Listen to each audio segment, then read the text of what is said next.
matchup, so if they wanted to grab the Aatrox for themselves early on, that wouldn't surprise me a ton. There was one game played by Vizicsacsi, but this is a champion that fell through priority completely almost in yesterday's series for them. And that also means that Yuumi is now open and available for either team to pick up if they want to. First pick priority, and it is the kitty cat. I mean, it's always going to be the Yuumi here. For Fnatic, it's going to be the cat and the Garen down on the bottom side of the map, and that means that we're probably not going to be seeing the Xayah unless Kobbe wants to take that here. I would love to see him grab that third rotation here, but if they decide to go for something else, they're going to lose their opportunity to pick that up.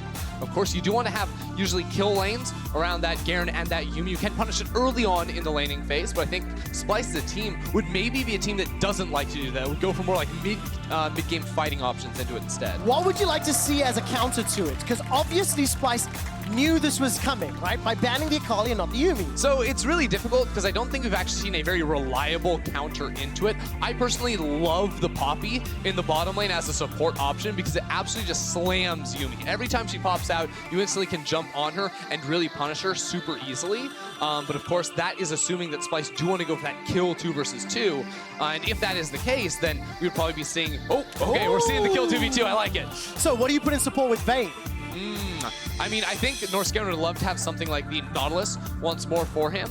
The Thresh is also another pick they could go for down in that bottom lane. Those are sort of the two most played options for Norskeren if you do like to play around this lane. But again, Vayne's an interesting one because usually Vayne, you think late game scaling. That's definitely the case. But also one item with that Blade of the Ruined King, she becomes very, very strong. And with her true damage on her W, going to be very effective in the later game fights up against this Garen. Usually the problem with Garen is that you can never kill him later in the game, so you must attack him 2v2. Instead, they could just say, hey, actually, if we put a Corki in the mid lane next to this, we have some scaling, we have some, consistent DPS to fight against you. Ooh, very, very intriguing. One of the things I do like about Splyce, the support staff, their preparation, their ability to read opponents is something that has defined this team for a very long time. When given enough time and enough planning, they can come up with creative solutions to take down their opponents, and I want to see if they can do it today. If they can shut down Fnatic's Yuumi Garen. So I want to see a Corki ban coming through from Splyce. I think it's almost guaranteed that Nemesis wants to pick that one up if it is left open because you have a Gangplank in the top lane and a Garen down bottom lane. You usually need some sort of marksman threat here. Fnatic, when they run the Garen down bot side, they almost always look for the AD Twisted Fate or the Corki for themselves. Could also be that Splyce choose to grab that for Humanoid and slot the jungle pick with the Sylas in there for Xerxe. He does love that champion, so wouldn't be too far out of this world for me. Well, we're about to find out in a second or two. Trundle is the last ban here from Fnatic's side. Another pick that I wasn't quite prepared for. So now I'm thinking, is it Sejuani time for Broxah? Because that's usually the go-to answer up against it. Now, is this Lulu's support? Yeah, I think it's actually... So, okay, so Splyce have a really interesting strategy into Fnatic, I believe, if this is going to be Lulu down bottom lane. This is not going to be about killing you in the 2 versus 2. With a ranged support, that does mean you do have some push threat, you have some poke threat inside of lane. This is going to be Ardent Sensor time. We're going to match scaling with scaling here for Splyce, and as long as they have the abilities to force fights against Fnatic, they should have a really meaty, just tank shredder with this Vayne. And we get another Nocturne, stealing this one away from Xerxe, who played it so well yesterday. And as you mentioned, the Lulu plus Vayne combination is terrifying. Help picks, as well as the Glitter Lance, just going to allow him to stick to absolutely anybody.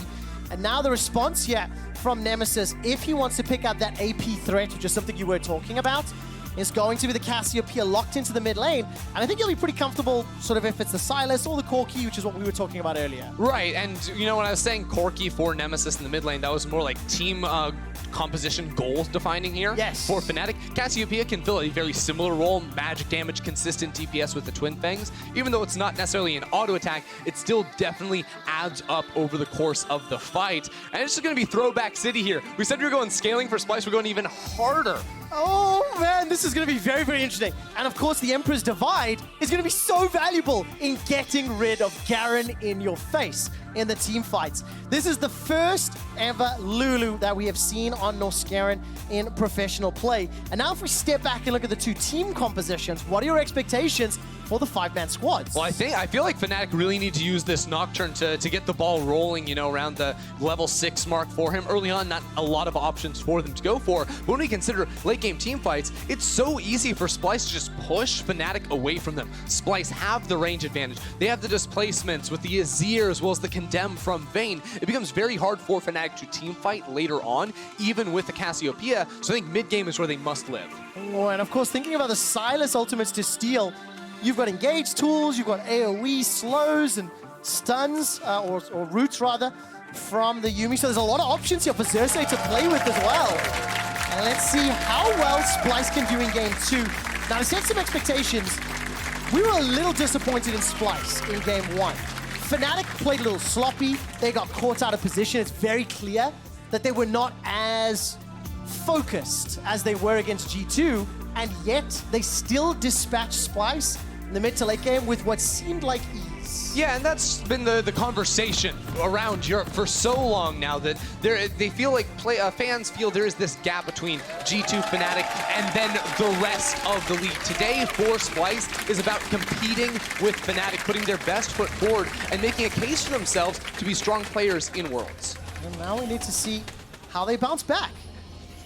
There was a lot of kills traded, obviously, punishing those mistakes from Fnatic. And with the Cassiopeia and Nemesis' hands, and now Rekkles and Hilly definitely pivoting how they're going to play. We get to see how this Garen Yuumi is going to do into the Lulu Vayne. Let's talk about the early sort of laning expectations.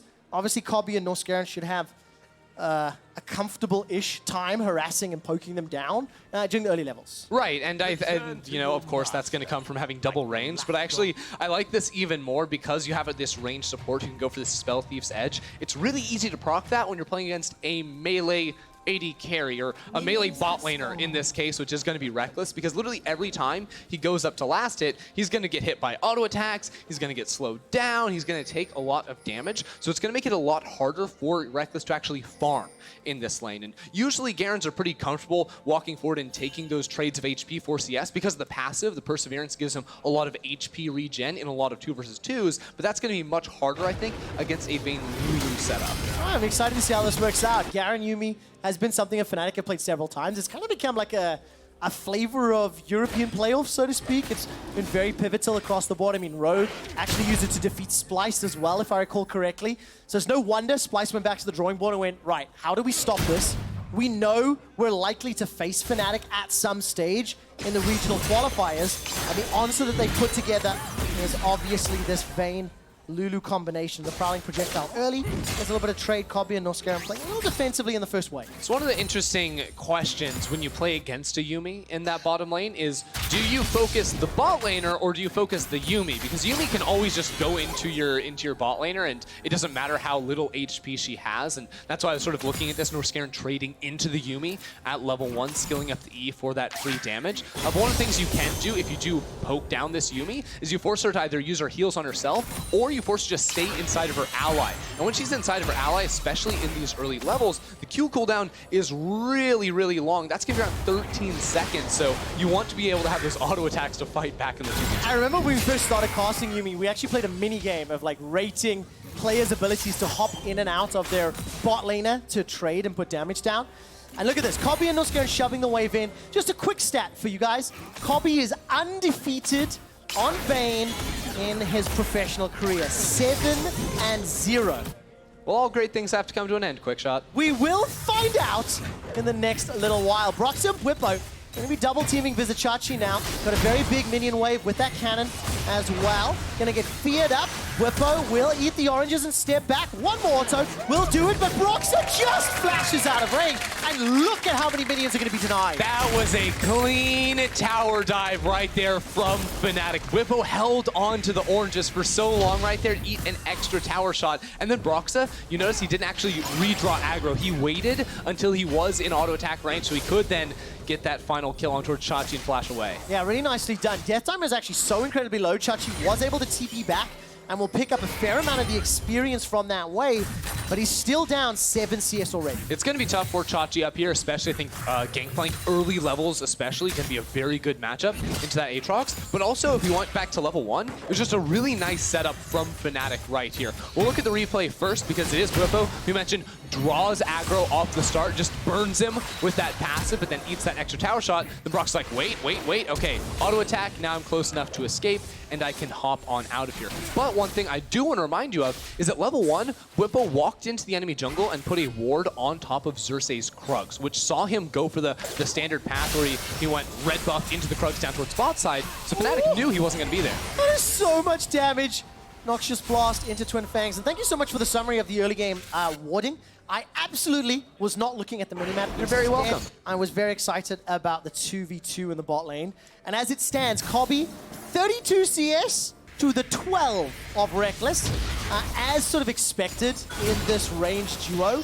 And we'll see how many of the sort of 2 waves in front of Rekkles he can pick up. I think even the other big difference we're going to have to watch for is the turret plates, because that's one thing we didn't talk about, was having 2 ranged characters means you're going to be able to access those a whole lot easier, and there's nothing Rekkles can really do to clear away the minion waves. If he ever wants to walk into the wave to use his E and spin around and try to clear any of those minions, he's going to take a whole lot of damage, so it ends up being that Splyce have now picked up 320 gold total off those 2 plates. And they are staying even, despite conceding first blood.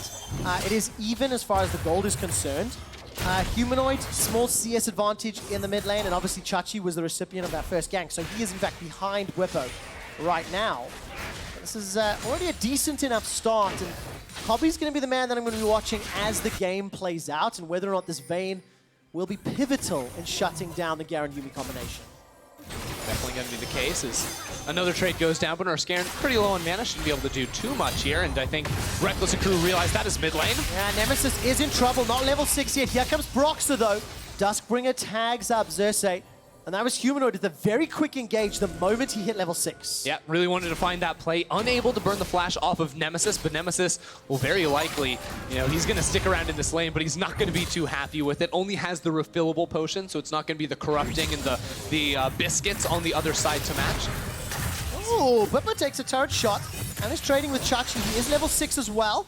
And Nemesis has stuck around in lane, taking a lot of damage from Humanoid. So one of the struggles that Nemesis is facing inside of the laning phase is that he doesn't spec into Inspiration when he is playing this Cassiopeia. Cassiopeia almost always is going to go for Domination second, and that's going to be primarily for the rune Ravenous Hunter, getting that basically spell vamp off of your abilities, or you're already getting it off of your Twin Fangs, adds up to a lot of healing in the mid to late game once you are able to fully stack that by killing those unique targets over on the side of Splyce. So while he will suffer in the laning phase right now, that is what allows him to play so aggressively and be so beastly in those later on fights. What's going to be so helpful for Splyce, for the laning phase at least, this very early Ocean Drake. 7 minutes on the board, going to allow all of these lanes just to stick around all that much longer. And I'll try to counteract some of the tools in the Fnatic kit. So early Drake again, I think Xerxe picked up the Infernal Drake first in the previous game. Definitely get a little bit more control over that objective so far. And you'll notice gold doing all right for Fnatic so far in this game. Because of that first blood going on towards Broxah, that top side of the map is winning out. And you can see Bwipo pushing in throughout the majority of this game. Now that he has hit level 6 as well, it becomes a whole lot more difficult for Splyce to set up a play on the bottom side of the map. But that's exactly what I'm looking at Fnatic to do themselves, because now that Broxah has hit his level 6 mark himself, that's those double globals. Now, mid lane, bot lane, Fnatic can try to search for these fights, and once Yuumi hits level 6, it's very easy to just run up and lock down a Vayne or a Lulu. Yeah, the Cannon Barrage plus Paranoia equals dead Yordle if Norskeren is the target. Flashes are available for both Kobbe and Norskeren, and Rekkles and Hilly also getting close to their ultimates. But the teleport was just used by Bwipo to return to the top lane. Xerxe yet to recall at the moment, and his will be available earlier. So got to keep track of those timings and see whether or not an engaged bottom will be pivotal. The Condemned just missing, knocking Rekkles into the wall and getting that small stun as Bwipo and Xerxe continue to trade. This has been a pretty aggressive lane. Both top laners, actually game 1 and game 2, very willing to fight and trade and contest. Yeah, Broxah hanging around this mid lane, waiting for that Paranoia to come down. Humanoid does have his ultimate though, so it should be easy to knock him back. Both junglers have the exact same idea right now. This is absolutely insane. Broxah's gonna go in, and they instantly delete Humanoid. Xerxe just a bystander as his mid laner falls. He could do nothing to watch because it was darkness. While that's going on, Cannon Barrage was thrown down, and Kobbe throws up the ultimate and the flash. That is already a victory because Broxah's Paranoia will come back sooner and they can look to take him out. Continue trading in the top lane. Bwipo and Chachi are chasing, fighting back and forth. World Ender keeps Chachi up and alive as Bwipo eats an orange, throws down a parlay. Then the flash engage, knocking back and forth. Traded flash for Bwipo. Chachi's on the run. And nobody's died just yet. You can start to see there's a lot of outplay in this match when flashes are up. But without it, Bwipo just outstats Vizicsacsi. Also, he went for that Executioner's Culling, so cutting down the healing substantially from Chachi, and with the burn from both his passive as well as the Corrupting Potion, these long-form trades for Bwipo are always going to favor him. He can also back away out of these fights, pop an orange, and keep his health bar topped off. Man, 2-0 on Broxah's Nocturne. The trades from Bwipo after being helped by Broxah for first blood is allowing him to take some charge in the top lane. Now Kobbe's looking to chase down Rekkles and Hilly.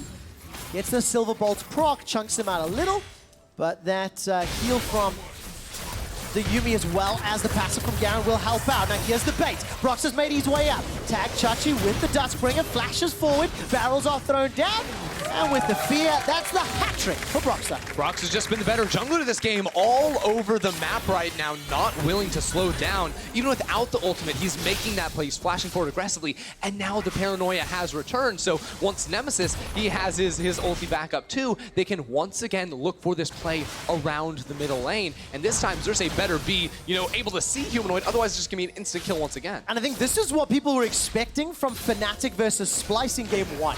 It's very clearly Fnatic making better plays early.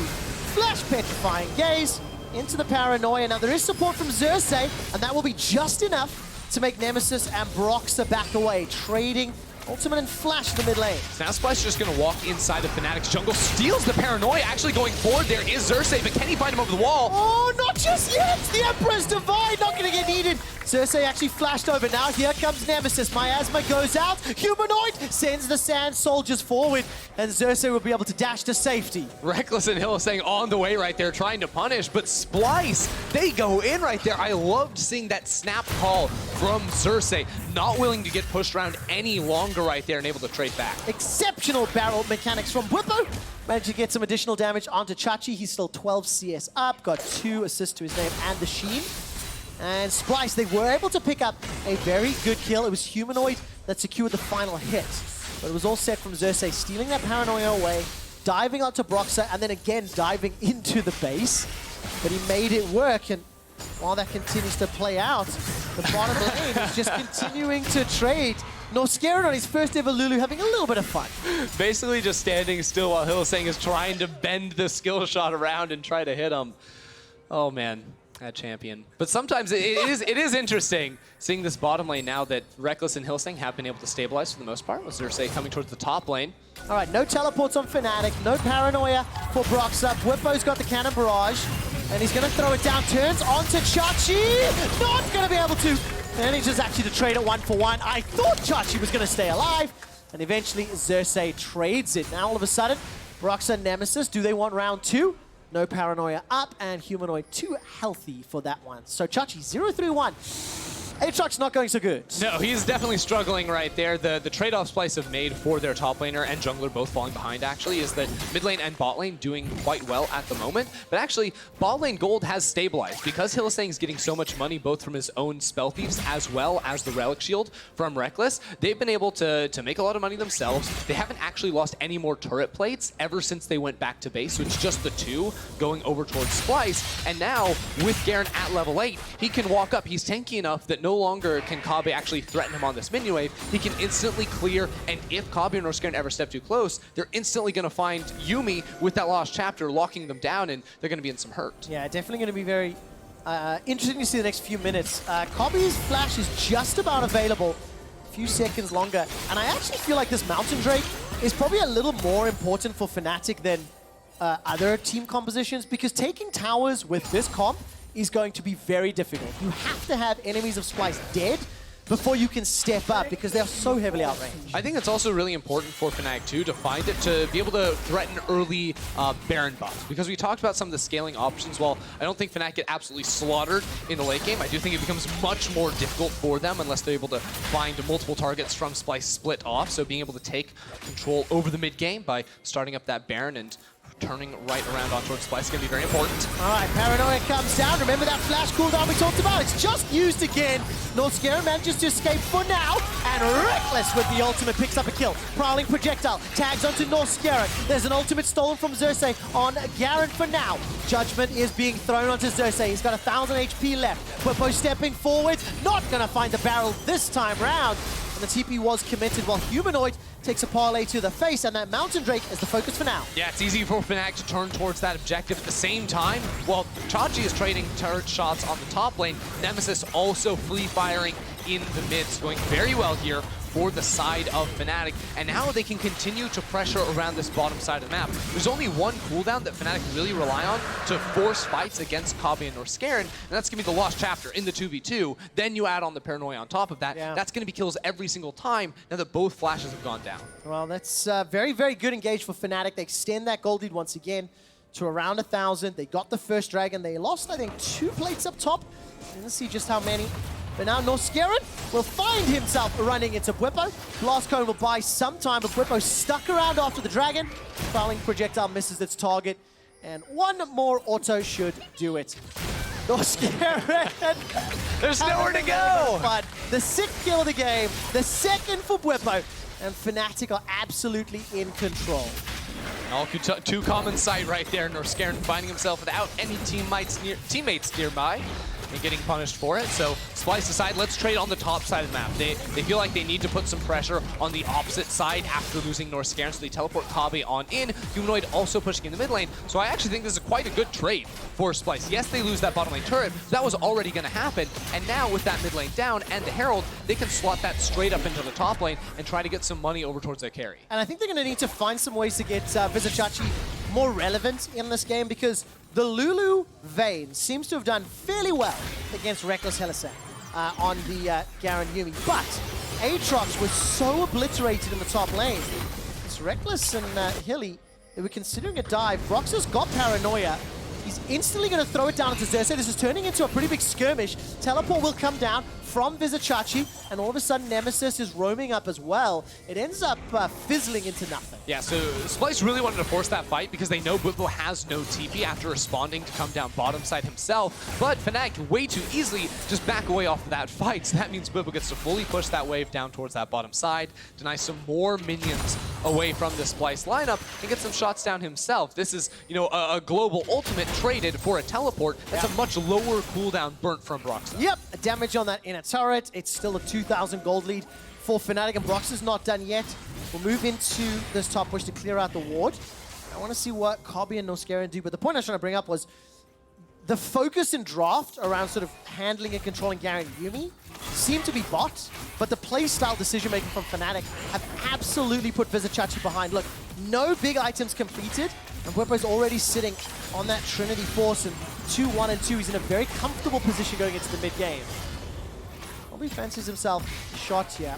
This is what you were talking about in draft, though, and the Vayne into Garen could be a good pick. Yeah, and I like it, too, with the Lulu speed up off of the W as well, because it means that Kobbe can actually follow up and chase Garen down through these lanes. It's always something they have to look out for, though, because, again, no flashes on these two players. And right now, Xerxe is walking over a whole lot of vision inside the river. He knows he's seen. He's walking over that shrine. He just wants to help push out this wave and deny some of the vision away from Fnatic here. All right, no Cannon Barrage for Bwipo or Teleport. Nemesis is down in the bottom lane. Humanoid, with the help of that Sun Disc, will be putting a lot of damage onto Bwipo. Winning for the time being. Paranoia was now thrown into the top lane. That's an engage, and that's already a dead Norskeren. Kobbe also gets tagged by the last little bit of stun there from Hylissang. Now the turnaround. Xerxe steals away the Paranoia. All of a sudden, Demacian Judgment comes down. Do they fancy a tower dive? Xerxe's got a lot of damage to put out, and Rekkles, after being shut down in the laning phase, is now 3-0, and Bwipo just ints I'm looking at him on stage. He is as flabbergasted as we are. What is happening right now? I was just about to talk about that top lane fight, and all of a sudden Humanoid just keeps pushing in that middle lane. This is actually a classic problem from Splyce, I feel. They try to play League of Legends by the book. They see Humanoid pushed all the way up that mid lane. Surely they can run down instead. Now Nemesis going deep down in that bottom lane, turns around onto Chachi. Damage! He's going to look for Xerxe as well. Throws out the shield. Twin Fang, 1 or 2 more needed. Not enough this time. Unreal. Both mid laners pulling these off in separate lanes by themselves. To go back to what I was saying, Splyce, they had this mid lane all the way pushed up. So they think if you have mid lane priority, that's the first step, right? That means you can run between the lanes because you can always rotate first. Fnatic don't play by the book, though. They have the global ultimates. They force that fight right onto those 3 members. So even though Splyce did have the shove lead, they still could not react fast enough to that quick engage from Fnatic. Oh, really nicely done. So Garen, as you mentioned, Black Cleaver picked up 3-0. Broxah is Nocturne. He was 3-0 to start out the game, now 3-2-3.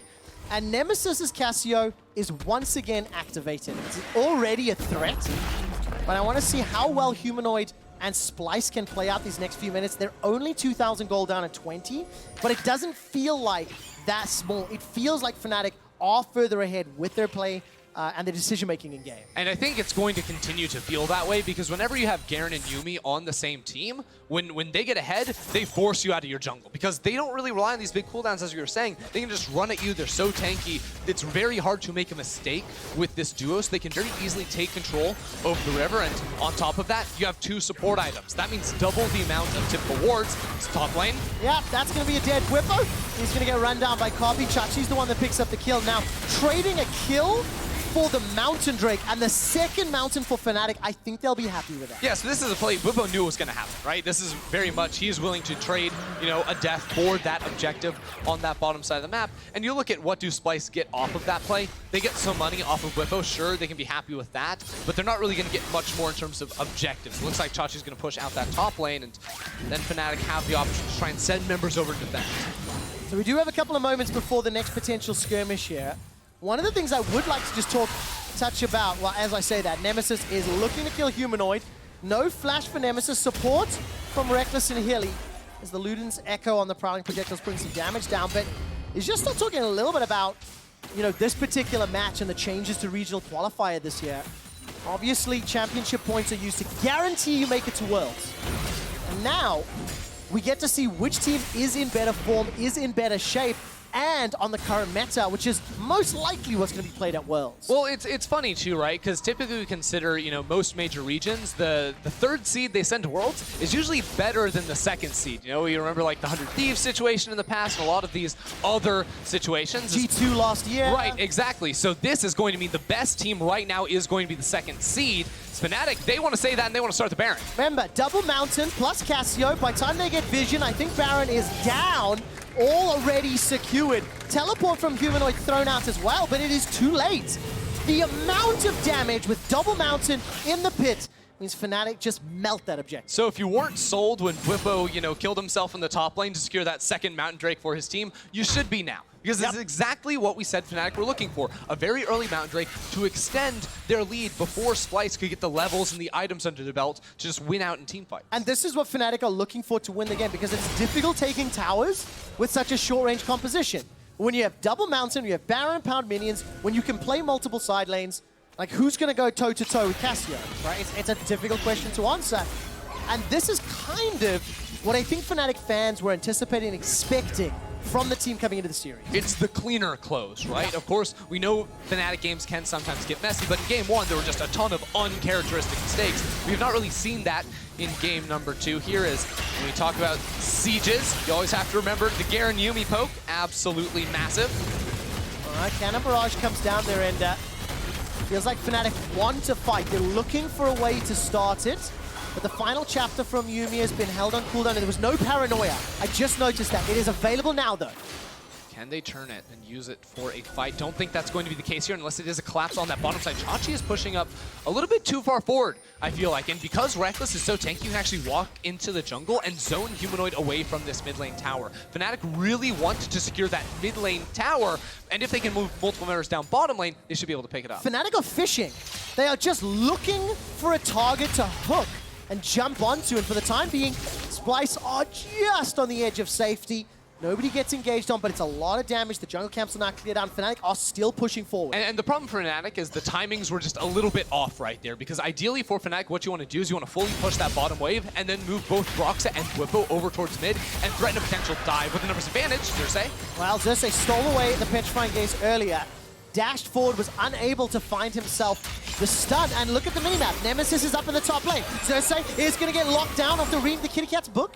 And nobody goes down just yet. Paranoia's been thrown on. The target is Chachi. He's already flashed, but this should unlock the top inner and maybe mid-outer turret at the same time. Yeah, this is what we were waiting for in the bottom lane. Humanoid was there, though, to back up Vizicsacsi. This time, the same could not be said. The play was delayed for a little while by Splyce, but now Fnatic get everything. Mid falls, top lane falls. Fnatic can then back up. Oh, Hylissang, a little bit of trouble, but he is playing that Yuumi can get out away. But now Fnatic have everything and deep vision on top of it. They already got themselves 2 towers. They push the lead to 5,000 gold.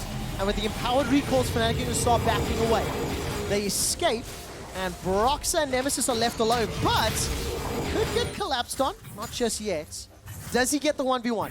I mean, he absolutely gets the 1v1. There's no ult, there's no flash on Vizicsacsi. 2-level lead for Nemesis as well. Should just go back to base now and finish off as much of the Leon freeze as he can.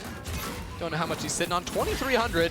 Don't think that's quite enough to complete it himself, but should be looking very strong coming into the coming fights, because on this Cassiopeia, it's so easy to stack that item up to get that burn damage increase over time that just amps everything you do. And as the primary carry on Fnatic's side, Splyce have to consider just how much this guy can deal out in a 5v5. Yep, and also don't forget that he can be backed up by that Yuumi as well. So add Petrifying Gaze plus Final Chapter, and that is a very scary snake. Just for the next fight, did you see the Reddit thread about scientific reasons champions can or cannot wear boots? Came up a couple days ago, and it started with Cassiopeia. Very highly recommended. As Nemesis flashes forward, gets the Petrifying Gaze, and Splyce are absolutely obliterated.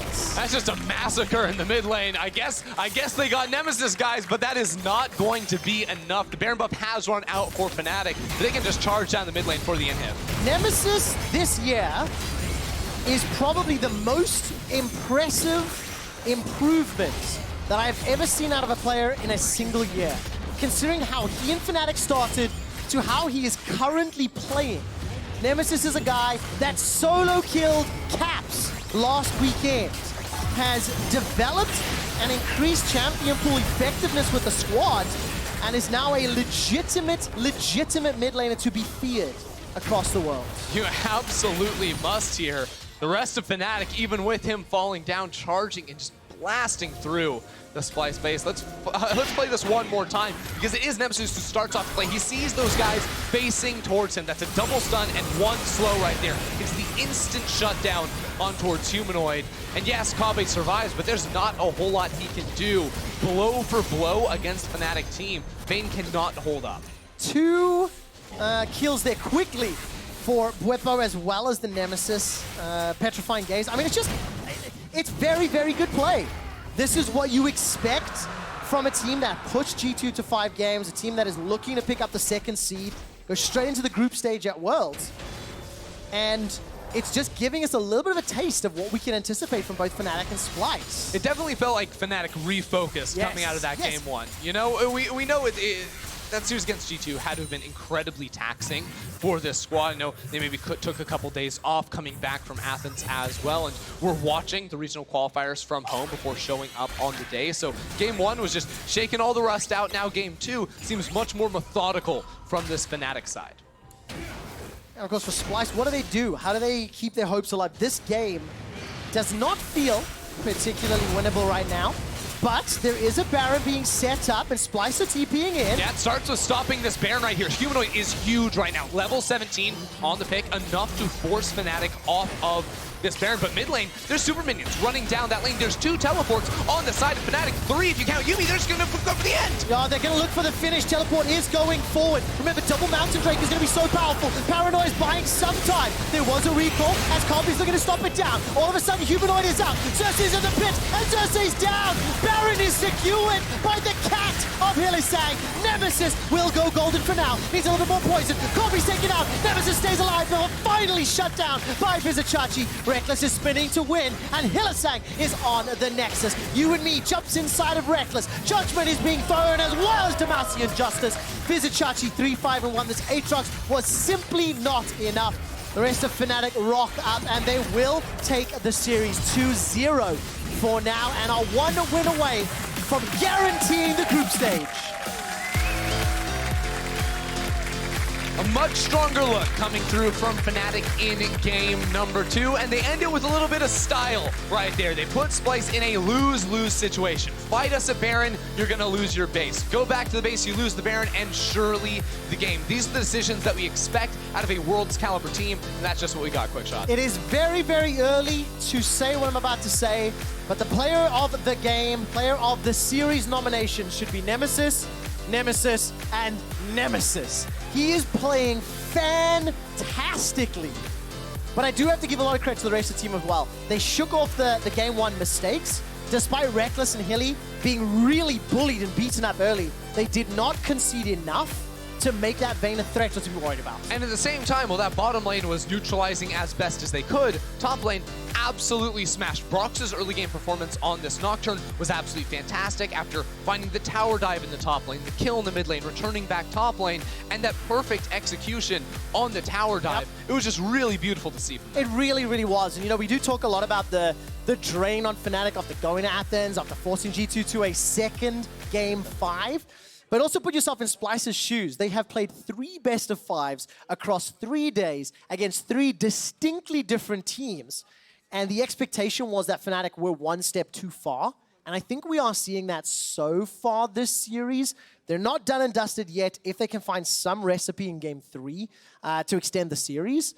But you would still anticipate Fnatic are just the stronger team right now. I think what we'd all love to see in game number 3 is Fnatic looking good in the early game and Splyce competing with them there as well. That's what this day is all about. It's about Splyce putting forward a strong foot and proving that they are a force to be reckoned with at Worlds. And I think we're waiting to see that fully come to fruition so far. Well, let's see. Splyce potentially only have one more chance. Let's find out exactly how Fnatic won game 2.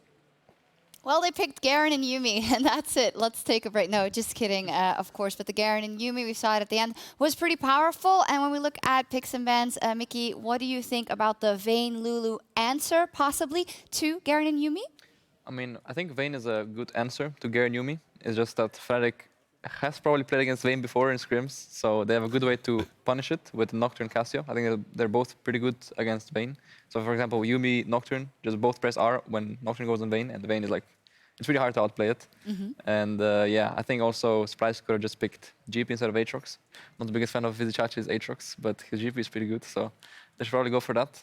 Yeah. Yeah, Yamato, you had something to say about the top lane. I feel like it's official. Vizicacsi is a Gangplank one trick.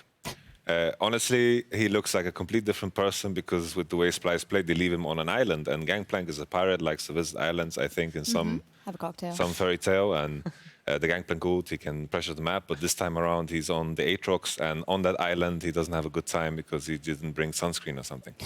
It's 2 different mentalities. It's trying to deny Fnatic their picks versus picking for your own comfort. And unfortunately, Chachi got the short end of the stick. He picked the Aatrox, they tried to deny it away from Bwipo. Bwipo is fine playing both sides of this matchup, he's done it multiple times, and then they just punished Chachi repeatedly, has one of the highest isolated deaths of any of our top laners in the league. And to be fair, he is left on an island. It's not like Splyce give him a lot of resources, which is also why I think a champion like Gangplank really suits to his strengths. You can leave him alone on the island. You don't need to invest resources into that, and he can still be so impactful in team fights and cross-map plays. So I wonder if we were talking so much about this whole meta that developed between Splyce and the teams they played in the Gauntlet. We said it's so different from anything else, and Aatrox was so noticeably absent. Perhaps this is also Splyce saying, well, hey, we're going to have to play this champion when we go into Worlds, most likely, or we're going to have to be a bit more flexible in the top lane. So maybe they were just trying it for Chachi? I think what they tried to do in this game was just to try to fire some kind of curveball at Fnatic. Yeah. They left the Yuumi open.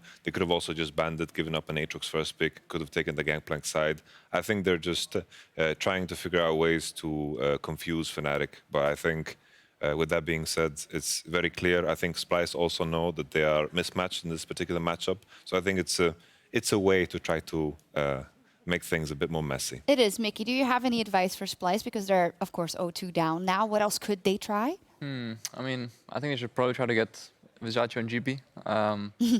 For bot lane, I mean, I think it was a fine try. I mean, I'm not so sure how good Lulu is, but like Vayne is a decent answer into Garen. I think just second phase probably they should have banned Cassio instead of Syndra, because Nemesis didn't really play Syndra yet, but he did play Cassio. Yeah. So yeah, I'm not sure. They should like probably get some higher priority on GP. I also think that we're kind of coming into a point where Splyce aren't necessarily doing the best they can in early game. You heard Ender talk about it at the end of that cast, but I think they've kind of stabilized it. They're not bleeding out, but they can't play the whole map to the same extent that Fnatic can. And what's curious to me about Fnatic is that, not curious, but kind of cool, is that even with a champion like Cassiopeia, they love to play Cassie in side lane. You saw the damage that Nemesis can do in duels. We know that Cassio is actually a great dueling champion, but because she's has to overextend, you normally don't see her up there. And Fnatic are doing a good job constantly pairing her with champions that if people do go in on her, they have other tools that can follow up. And Splyce need to figure out some way to break this, because this is now the third time, I think, in a row that Fnatic have run Cassio's side lane into Splyce, where the map opens up and they can't do anything. And Nemesis is now 1v2ing for a portion of that game, and Splyce have no answer. Yeah, they did it also in the regular season. That's why I say 3 times. Let's look at a replay, because it's not just the side lanes. When this Cassio gets to a team fight, it is also destructive. And Yamada, you were kind of surprised. You're like, why is this so strong? I believe this is the Garen Yuumi, though. Oh, this is the Garen Yuumi? Yeah, we're going to switch it up to Also, Cassio in a second. Yeah, I wanted to mention that maybe going PTO and Vayne is not the best idea. I think if he goes Klepto, he can just like get so much free gold from Garen. Or even lethal tempo could be better. I think PTA is good against maybe squishy champs, but... I do agree. It felt like the sentiment was not only the condemn aspect of nature of that Vayne into Yuumi Garen to push them away from you, but also just he thought he was going to get a free lane, so why not double up with the Klepto? And there you go. Oh, there we go. It's, when Cassie was picked, she saw Aatrox, Sylas, Lulu, and Vayne. Those are 4 picks that Cassio just devours. Yeah. Azir is a good one into Cassio because of the range disparity. We saw in lane phase that Cassio struggled a bit, but when you have a Yuumi on your side, you can kind of nullify that range advantage. He got a couple of kills, and Nemesis is proving to actually be a menace in the late game on Cassio. Yeah, it felt like Splyce really honed in on trying to find kind of the favorable matchups, the Azir into Cassie, trying to use the unique pick of the Vayne into Garen Yuumi. But again, if you look at that holistic team comp, when are you ever going to be able to actually hit anyone as Vayne if you're running into the meat grinder of not only a Cassiopeia ultimate, but also the Yuumi ultimate on top of that? There was never going to be enough range outside of the Azir that Vayne was ever going to be able to hit anyone. I have to sneeze. Could you continue talking? Well, I will now play Xerxe here. We're going to look at this nice replay, and yeah. We saw this replay already, right? I wanted to point out, I think Sylas jungle is a big myth. I think the only thing that you gain out of it is the fact that, for example, in the series against you guys, it's like, okay. Did you just say myth? Yeah, it's a big myth. It's like people really want to play it in the jungle, but I think the biggest thing was in your series, it was a denial. Akali was, you got the LeBlanc Akali matchup, that's cool. Here we had Azir into Cassio, that's cool. But Sylas jungle, in all of these games that we've seen, both Xerxe play it and also Broxah play it, it just kind of does nothing. And during this entire time, while Nocturne was bullying the Aatrox up top, Sylas was just trying to clear his first 3 camps, has to base, gets an item, clearing his camps. It takes just too much time. And I think in the pace that we're playing at, I think Sylas is just too slow, and it's just like you're doing it for the draft, but I think junglers are just too crucial and important right now. Yeah, the games move so quickly, and I actually really love that we've now seen repeatedly this Nocturne picked into things like the Sylas, because Nocturne's just thinking like, I'm going to get a free pass to level 6. And yeah, Sylas can turn that ultimate and use it himself, but you're making a draft then collectively with the Nocturne. Gangplank Nocturne, Splyce used it yesterday. It got used today by Fnatic. You see how cool that is because you don't even need kill lanes. Like you have a Garen Yuumi in your bot side. You don't expect that to have any kill set up for you. It's all about the poke. But because you have GP ultimate and Nocturne ultimate, it doesn't matter. You can just layer those in 2 lanes and any lane becomes a kill lane. Yeah, it also looks like Fnatic is just too strong for Splyce at this moment. After break, we will cover the picks and bans, so we'll see what Splyce comes up with. But only 1 win is standing between Fnatic and a spot at the World's Group Stage as 2nd seed. We'll be doing picks and bans right here for Game 3, so don't go anywhere.